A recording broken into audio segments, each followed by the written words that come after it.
One, two, three, yes.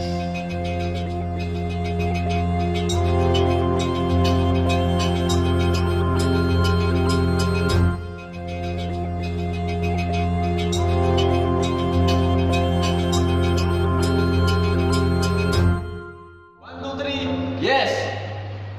Pria sejati, yes, yes, yes. Menjadi laki-laki adalah masalah kelahiran. Menjadi pria sejati adalah masalah pilihan. Salam sejahtera dalam kasih Tuhan kita, Yesus Kristus. One, two, three, yes. One, two, three. Pria sejati, yes, yes, yes. Pria sejati, yes, yes. Pria mulia, bagi wanita, haleluya, haleluya. Puji Tuhan, sahabat-sahabat, pria-pria yang diberkati Tuhan. Pada saat ini kita akan beribadah untuk memperingati hari Paskah. Dari pengurus Pria Sejati Semarang bersama-sama teman-teman pelayan pujian dan penyembahan, mari kita naikkan bersama-sama pujian kepada Tuhan dalam ibadah kita. Saudara nanti akan diberkati dengan firman Tuhan, saudara akan diberkati dengan sharing kebenaran firman Tuhan. Tapi sebelum itu kita juga akan memberkati Tuhan lewat pujian dan penyembahan kita. Mari tundukkan kepala, teman-teman, para pria yang ada di rumah, siapkan hati kita bersama-sama. Kami siapkan hati kami.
percaya Tuhan setia kepada kita. Dan Tuhan memberkati kita di dalam kesetiaannya yang luar biasa untuk kita masing-masing.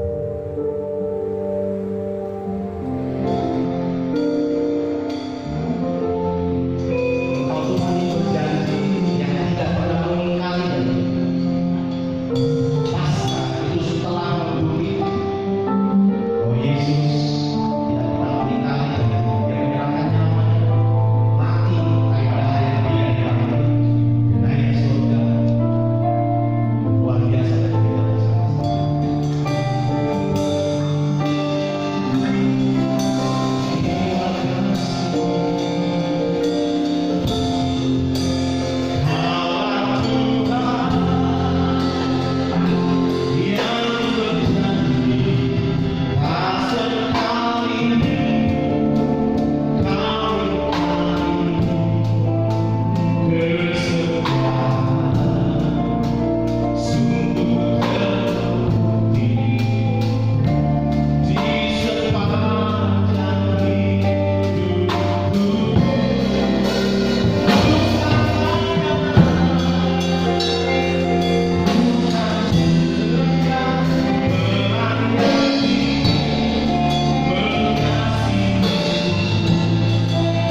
lagi ya Tuhan, lewat firman kebenaran akan disampaikan oleh hamba-hamba kepada semua kami, pria-pria dalam komunitas pria sejati.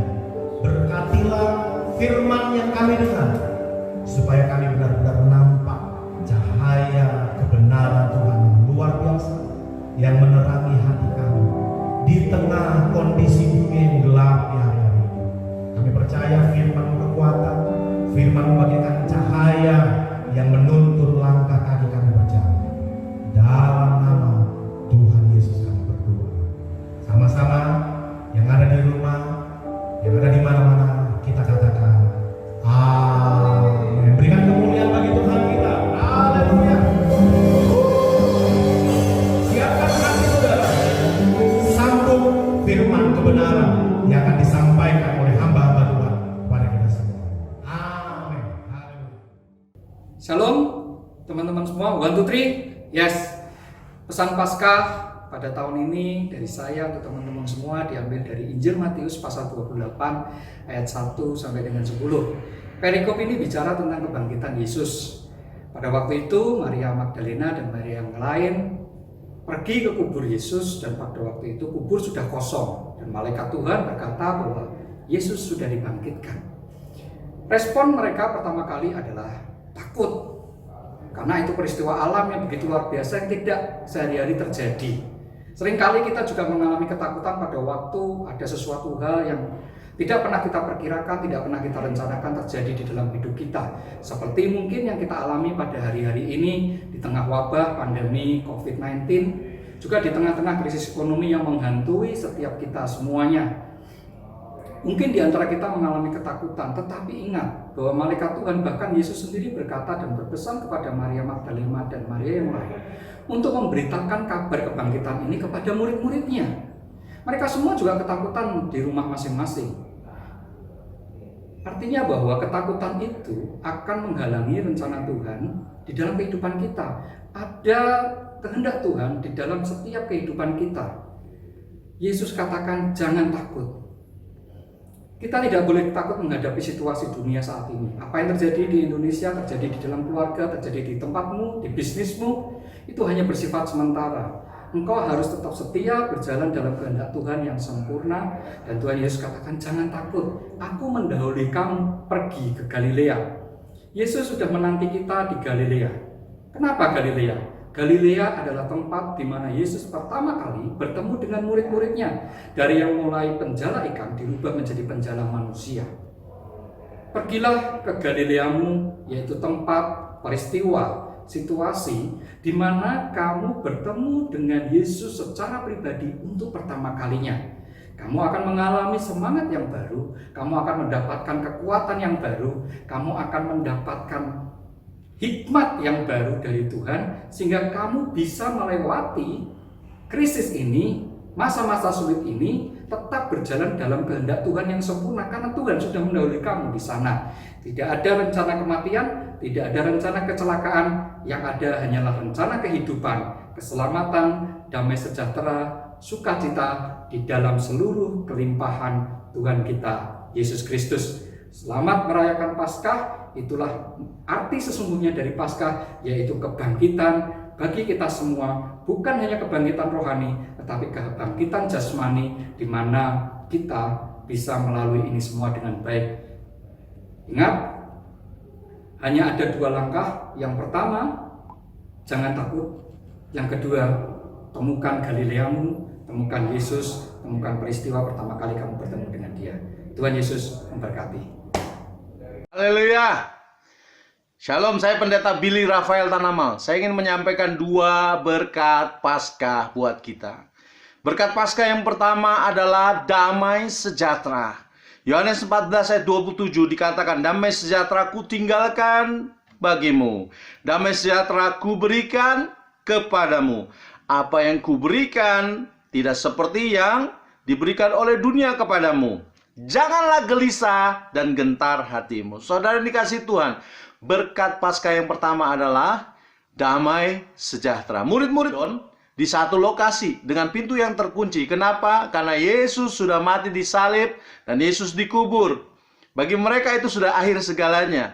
Tetapi waktu itu Yesus bangkit, pada hari yang ketiga Yesus bangkit, dan Yesus masuk ke dalam ruangan yang terkunci, dan kata yang pertama atau kalimat pertama yang Yesus ucapkan adalah damai sejahtera bagi kamu.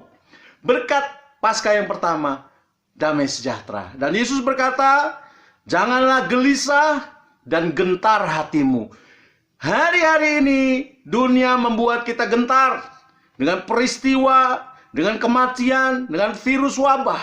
Tapi Tuhan berjanji ada damai sejahtera. Tuhan berjanji ada penyertaan Tuhan. Jangan takut dan gentar, jangan gelisah. Berkat Tuhan yang pertama dari Paskah ini adalah damai sejahtera. Berkat Tuhan yang kedua, Yohanes 21 ayat 17 dikatakan, kata Yesus kepadanya untuk ketiga kalinya, Simon anak Yohanes, apakah engkau mengasihi aku? Maka sedih hati Petrus, karena Yesus berkata untuk ketiga kalinya, apakah engkau mengasihi aku? Dan ia berkata kepadanya, Tuhan, engkau tahu segala sesuatu, engkau tahu bahwa aku mengasihi engkau. Kata Yesus kepadanya, gembalakanlah domba-dombaku. Berkat Paskah yang kedua adalah pemulihan hubungan. Berkat Paskah yang kedua adalah seorang yang tidak mengasihi Tuhan atau kurang mengasihi Tuhan kembali dipulihkan kasihnya untuk mengasihi Tuhan. Saudara yang dikasihi Tuhan, berkat Paskah yang kedua adalah pemulihan kasih. Biarlah saudara di hari Paskah atau Paskah ini menjadi berkat buat kita, yaitu damai sejahtera. Yang kedua, kasih saya dan saudara dipulihkan. Tuhan memberkati kita. Keep on fire. Bangkit saudara, tetap semangat. Ya, di tengah situasi saat ini, tetap percaya kepada Tuhan. Tuhan memberkati saya dan saudara. Amin. Haleluya. Haleluya, saudara. Saya Pastor James Alvin Muaya. Hari ini saya ingin memberikan sebuah kebenaran besar tentang Paskah kepada kita semua. Ada apa dengan Paskah, saudara? Mari kita lihat Keluaran pasal 12 ayat yang kedua. Bulan inilah akan menjadi permulaan segala bulan bagimu. Ini akan menjadi bulan pertama bagimu tiap-tiap tahun. Ayat ini diberikan pada peristiwa Paskah yang pertama. Pada waktu itu orang Israel dalam penanggalan sipil sedang berada pada bulan yang ketujuh. Tetapi ketika perintah Paskah diberikan untuk dilakukan, Tuhan tiba-tiba mengubah, saudara. Bulan yang ketujuh itu harus menjadi bulan yang pertama. Ada rahasia besar dalam Paskah, saudara. Paskah adalah the power of the new beginning. Paskah adalah kuasa untuk memulai baru. Paskah adalah langkah pertama yang baru yang akan mengubahkan segalanya. Pada waktu itu orang Israel 430 tahun lamanya berada dalam perbudakan. Lama sekali, saudara. Ada begitu banyak orang yang juga sudah begitu lama berada di dalam perbudakan, saudara. Hidupnya tidak bisa maksimal. Hidupnya dikuasai oleh dosa. Hidupnya dikuasai oleh penderitaan. Bahkan keluarganya ikut terbawa-bawa dalam penderitaan itu. Hari ini saya mau beritahu, kuasa dari Paskah adalah kuasa memulai sesuatu yang baru dan pasti berhasil, saudara. Dalam 1 Petrus 1 ayat 3 berkata begini, saudara, tentang permulaan yang baru itu. Terpujilah Allah dan Bapa Tuhan kita Yesus Kristus, yang karena rahmatnya yang baru, rahmatnya yang besar, telah melahirkan kita kembali oleh kebangkitan Yesus Kristus dari antara orang mati kepada suatu hidup yang penuh harapan. Permulaan yang baru dalam ayat ini adalah dilahirkan kembali, saudara. Melahirkan kita kembali kepada suatu hidup yang penuh harapan. Ada harapan baru, saudara, bagi hidupmu hari ini. Saudara, apa yang kita dapatkan dari kelahiran baru itu, saudara? Yang pertama, saudara, saya mau beritahu, saudara, ini penting sekali untuk kita tangkap dan kita terima. Dan ini harus mengubah persepsi kita, sudut pandang, gambar diri kita tentang diri kita sendiri. Yang pertama, saudara, kelahiran baru ini benar-benar memberikan kita hidup yang baru. Ini adalah hidup yang tanpa masa lalu, saudara. Karena hidup yang baru ini adalah hidupnya Yesus. Yesus tidak mempunyai masa lalu yang kelam. Yesus tidak punya pengalaman kegagalan. Yesus tidak punya pengalaman perbudakan, saudara. Saudara sekalian, hidupnya Yesus. Kalau dia disalibkan itu karena dia mengambil posisi kita. Tetapi aslinya kehidupan Yesus, dia tidak pernah gagal, saudara. Itulah hidup kebangkitan yang diberikan kepada kita. Yang kedua, saudara, yang kedua, Yesus memberikan kita melalui kelahiran baru ini identitas yang baru, saudara. Identitas yang benar-benar seperti kita ini belum pernah ada. Kita adalah orang baru, saudara.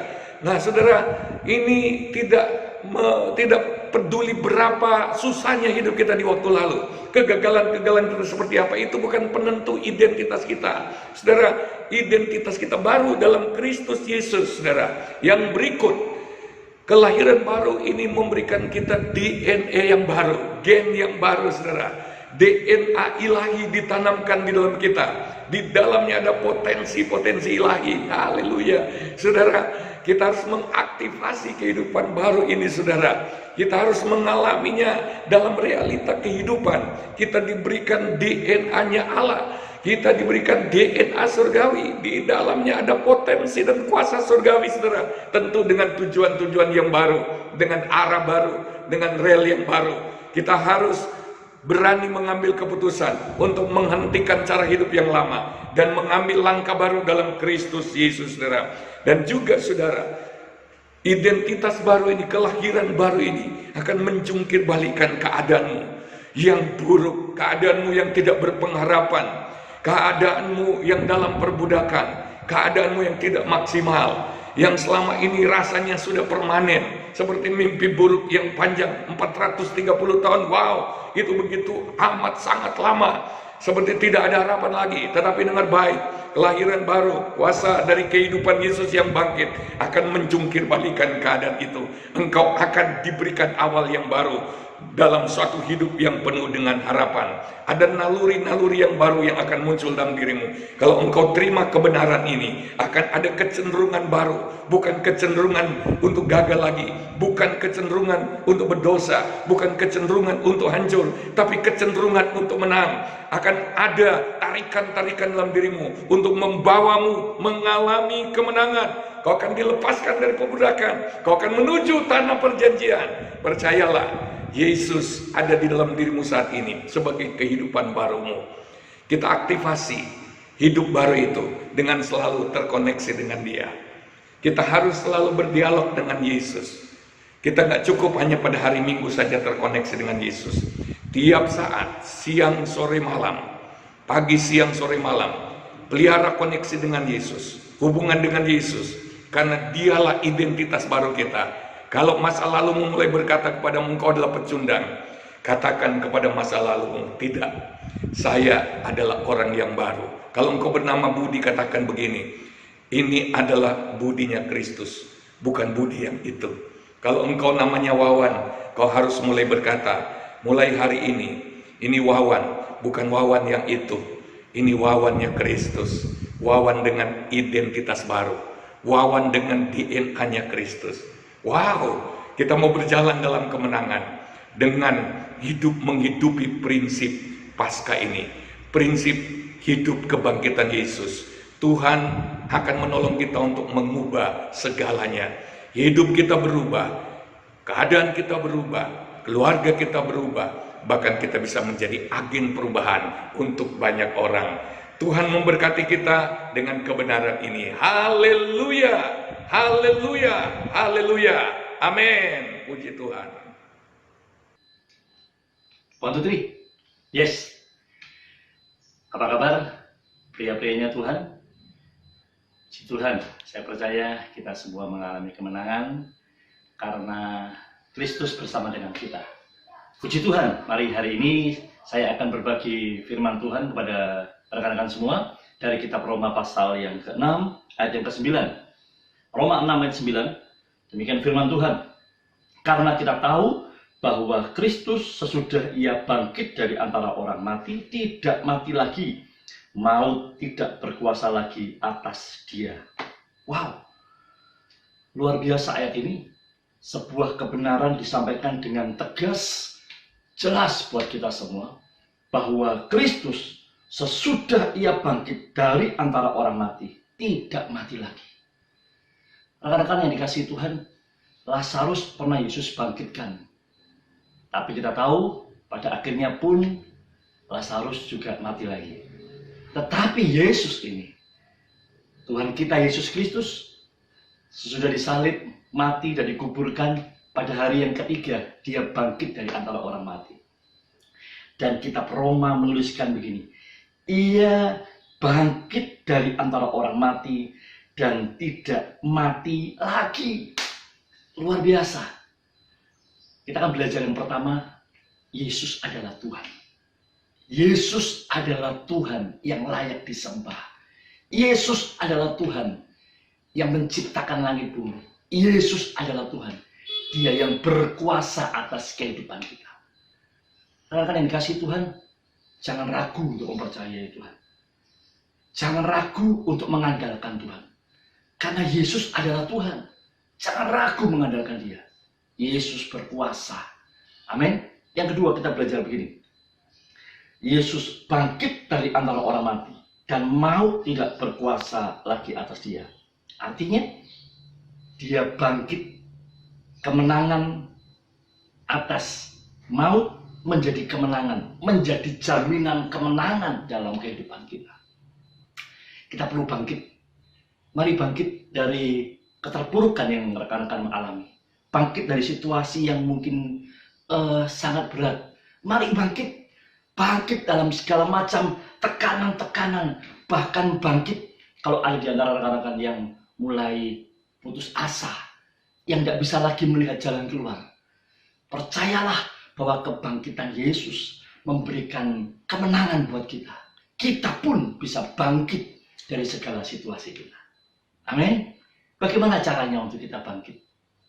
Bagaimana caranya supaya kita mengalami kemenangan dari apa yang Yesus lakukan buat kita?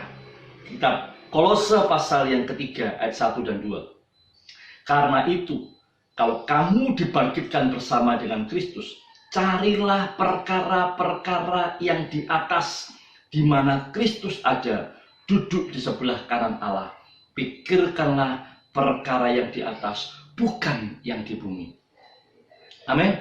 Pikirkanlah perkara yang di atas, bukan yang di bumi. Maksudnya apa? Renungkan firman Tuhan. Jadikan firman Tuhan itu menjadi pedoman hidup kita. Pikirkan apa yang firman Tuhan sampaikan. Pikirkan, renungkan apa yang menjadi janji-janji Tuhan dalam kehidupan kita. Luar biasa, saya percaya bahwa Tuhan sanggup melakukan segala perkara. Rekan-rekan dikasihi Tuhan, mari kita akan belajar seperti ini. Saya memikirkan begini, apa yang membuat kita kuat sih? Hari-hari ini tidak bisa kita mengandalkan keuangan kita.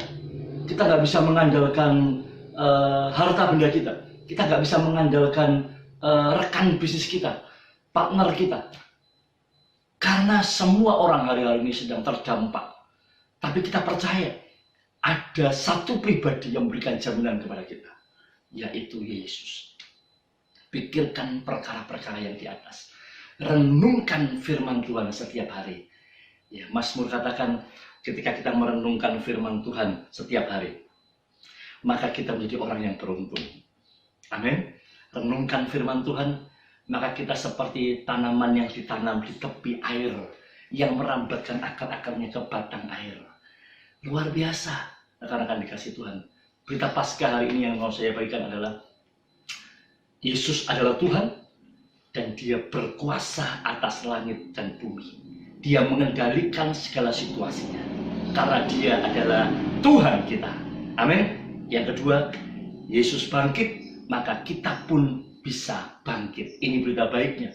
Kita bisa bangkit dari situasi ini. Kenapa? Karena kuasanya. Karena Yesus sudah berkuasa. Yesus sudah melakukan perkara-perkara ajaib. Dan kuasanya disediakan buat kita semua. Haleluya. Caranya bagaimana? Pikirkan firman Tuhan. Renungkan firman Tuhan. Lakukan bagian kita. Lakukan taat melakukan firman Tuhan. Maka kemenangan Tuhan janjikan dalam kehidupan kita. Firman-Nya bersama dengan kita sekarang sampai selama-lamanya. Immanuel, Tuhan Yesus memberkati.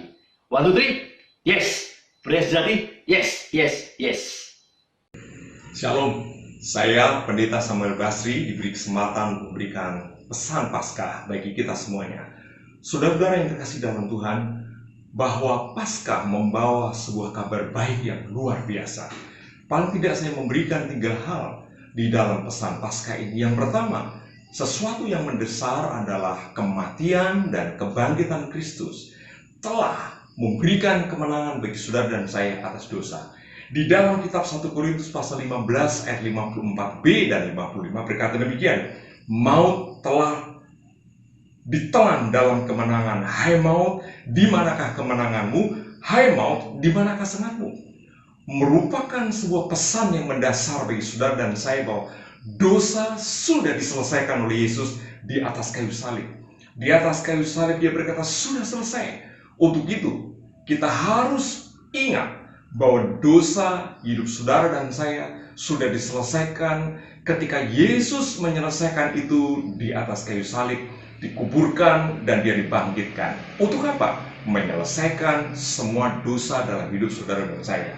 Untuk itu, dalam penerapan kita hidup sehari-hari, jangan mau diintimidasi oleh dosa lama saudara. Bukankah firman Tuhan berkata, barang siapa ada di dalam Kristus, dia adalah ciptaan yang baru.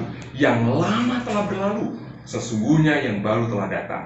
Kehidupan baru di dalam Kristus, sungguh-sungguh itu dinyatakan lewat peristiwa kematian dan kebangkitan Kristus. Saudara-saudara yang terkasih dalam Tuhan, Anda dan saya sekarang menjadi orang-orang yang merdeka di dalam Tuhan. Namun yang kedua dikatakan di dalam Roma pasal 6 ayat 4. Dengan demikian kita telah dikuburkan bersama-sama dengan dia oleh baptisan dalam kematian, supaya sama seperti Kristus telah dibangkitkan dari antara orang mati oleh kemuliaan Bapa, demikian juga kita akan hidup dalam hidup yang baru. Menarik dalam terjemahan bahasa Indonesia, ada 2 kata hidup diterjemahkan, yaitu demikian juga kita akan hidup dalam hidup yang baru. Kata hidup yang pertama diterjemahkan dengan peripateo. Ini dari kata aslinya peripateo, yang artinya adalah berjalan. Ketika saudara dan saya lahir baru dalam Tuhan, saudara dimeteraikan dengan baptisan, kemudian dibangkitkan, itu adalah gambaran daripada kehidupan Paskah. Nah, kehidupan Paskah dalam hidup saudara dan saya adalah supaya saudara dan saya hidup, artinya berjalan bersama dengan Allah.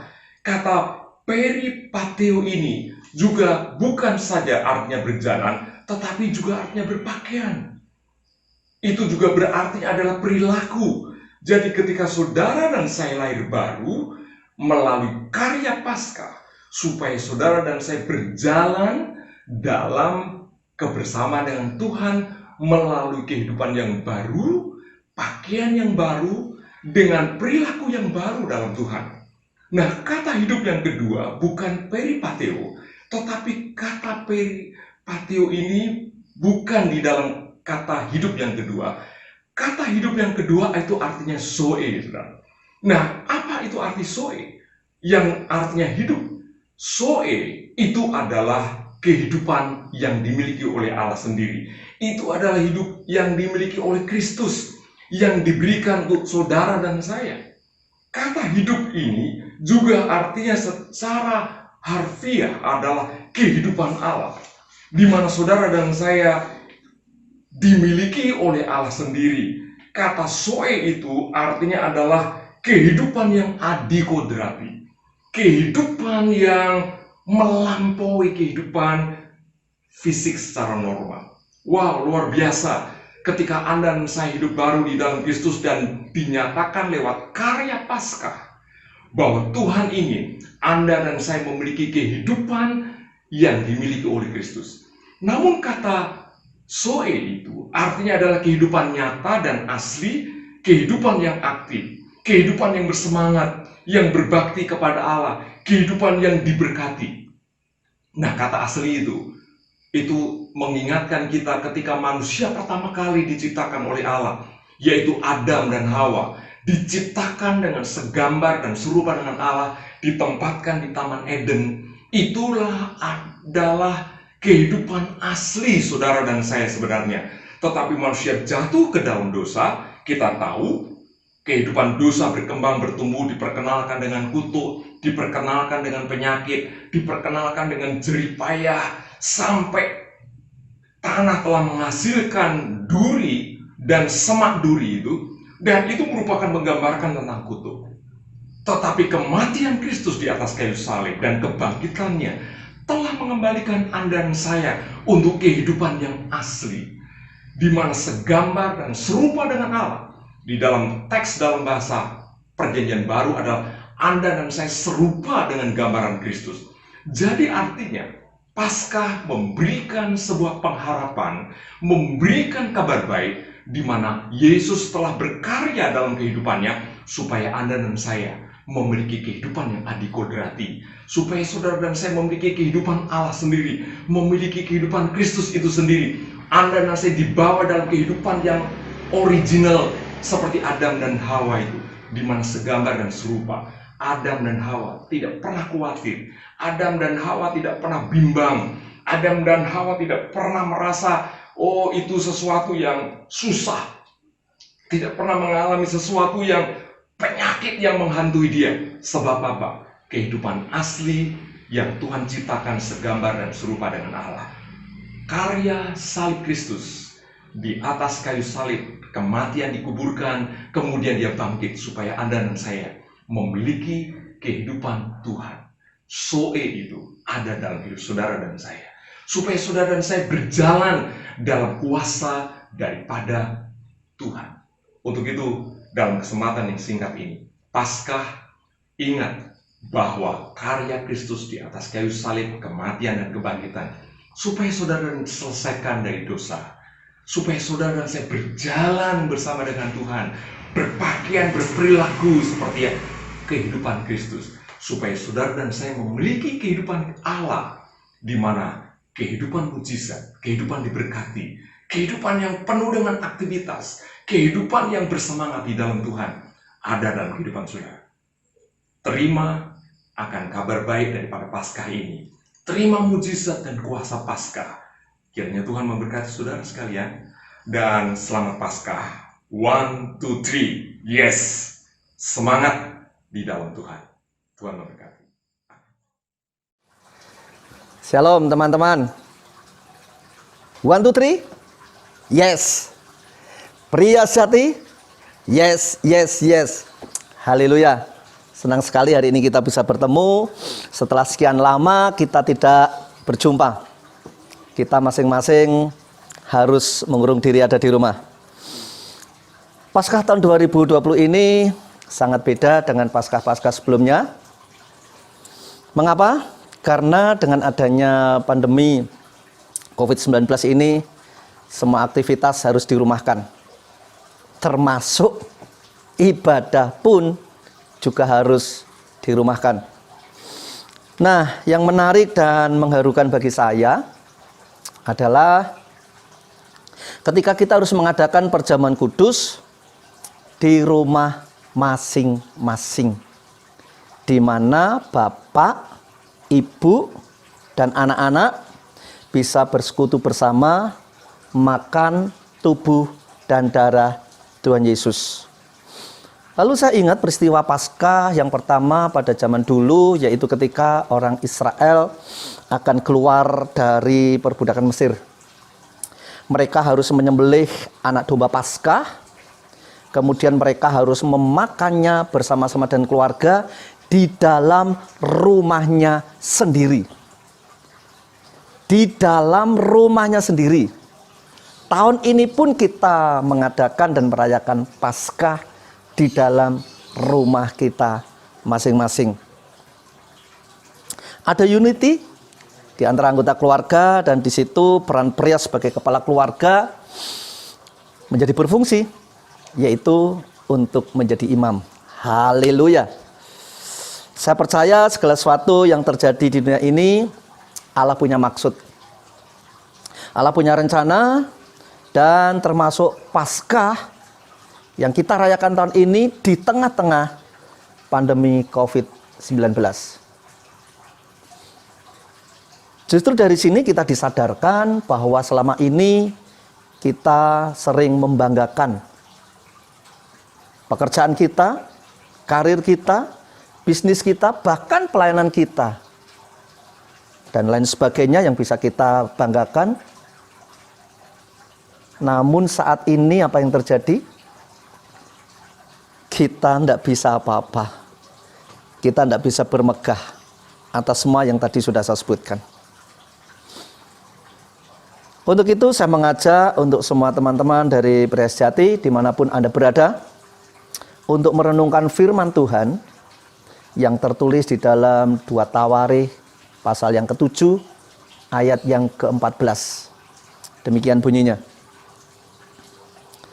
Dan umatku yang atasnya namaku disebut merendahkan diri, berdoa, dan mencari wajahku, lalu berbalik dari jalan-jalan yang jahat, maka aku akan mendengar dari sorga dan mengampuni dosa mereka, serta memulihkan negeri mereka. Dari ayat ini ada 4 hal yang harus kita lakukan. Yang pertama, kita harus merendahkan diri di hadapan Tuhan. Itu sebabnya jangan sombong, jangan angkuh, jangan jumawa, jangan bangga dengan apa yang semua kita punya, harta, benda, kekayaan. Jangan sampai itu semua menjadikan kita lupa diri. Jangan sombong, tapi rendahkan dirimu di hadapan Tuhan. Yang kedua, berdoa.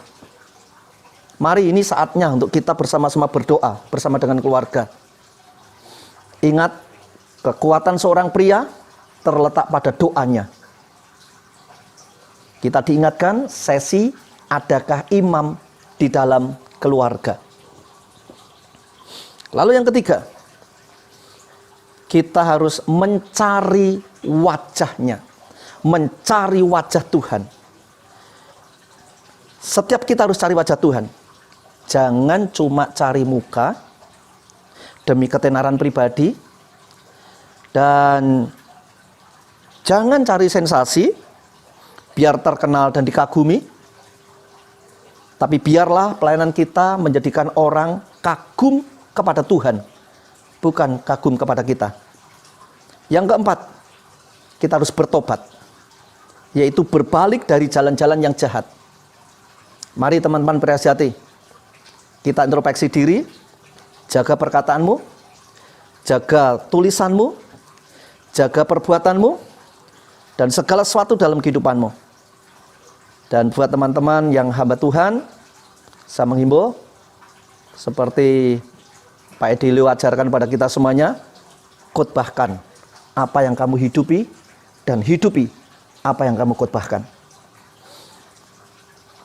Saya percaya bila kita lakukan 4 hal ini tadi, yaitu masing-masing kita merendahkan diri, berdoa, mencari wajah Tuhan, dan berbalik dari jalan-jalan yang jahat atau bertobat, maka Tuhan pasti mendengar doa kita.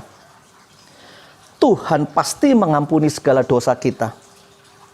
Dan Tuhan pasti memulihkan kita, memulihkan keluarga kita, memulihkan gereja kita, memulihkan kota kita, bahkan memulihkan bangsa negara kita, Indonesia, yang kita cintai. Itu sebabnya tetap semangat, tetap antusias. Kekuatan seorang pria terletak pada karakternya yang tetap tegar di masa sukar. 1, 2, 3. Yes. Pria sejati. Yes, yes, yes. Salam kompak selalu. Tuhan Yesus memberkati. Shalom.